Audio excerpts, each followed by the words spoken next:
மகா தீபத்தை தரிசனம் செய்துவிட்டு விடிய விடிய கிரிவலம் முடித்துக்கொண்டு தங்கள் ஊருக்கு செல்ல திருவண்ணாமலை ரயில் நிலையத்தில் ஏராளமான பக்தர்கள் குவிந்தனர். இதுகுறித்த கூடுதல் விவரங்களை எமது செய்தியாளர் கார்த்திகேயன் வழங்க நாம் கேட்கலாம்.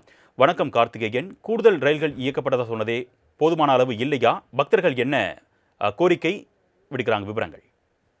வணக்கம் அருணேஷ். மகாதீபம் தரிசனம் செய்துவிட்டு தங்களது சொந்த ஊருக்கு செல்ல ரயில் நிலையத்தில் குவிந்த பக்தர்கள் கூட்டம்.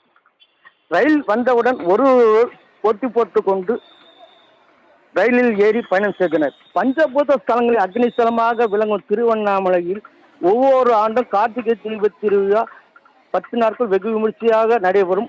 இதில் முக்கிய திருவிழா மகாதீபம் என்பது நேற்று மாலையில் அண்ணாமலையார் கோயில் பின்புறம் அமைந்துள்ள 2668 அடி உயரமுள்ள மலை உச்சியில் மகா தீபம் ஏற்றப்பட்டது. இந்த தீபத்தை காண உள்ளூர், வெளியூர், வெளி மாவட்டம் இவர்கள் மட்டுமின்றி ஆந்திரா, தெலுங்கானா, கர்நாடகா உள்ளிட்ட மாநிலத்தை சேர்ந்த லட்சக்கணக்கான பக்தர்கள் திருவண்ணாமலைக்கு வருகை தந்து விடிய விடிய கிரிவலம் முடித்து கொண்டு இதில் ஒரு பகுதி பல்லாயிரம் பக்தர்கள் தங்கள் சொந்த ஊருக்கு செல்ல ரயில் நிலையத்தில் அதிகாலை முதலே காத்திருந்தனர்.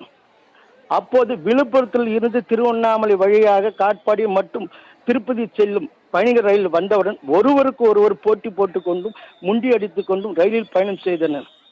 பக்தர்கள் நலன் கருதி ரயில்வே நிர்வாகம் இனி வரும் காலங்களில் பௌர்ணமி நாட்களில் மற்றும் மகாதீப நாட்களில் கூடுதல் ரயில் இயக்க வேண்டும் என்பது ஆன்மீக பக்தர்கள் கோரிக்கையாக உள்ளது.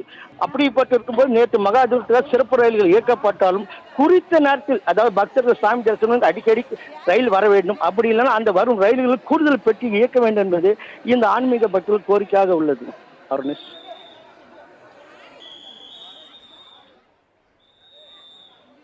விவரங்களுக்கு நன்றி கார்த்திகேயன்.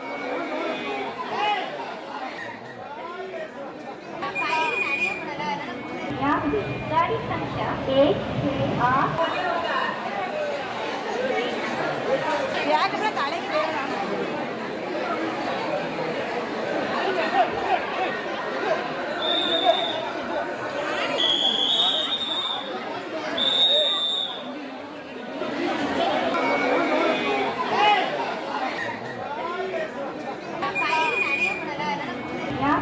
गाड़ी संख्या 1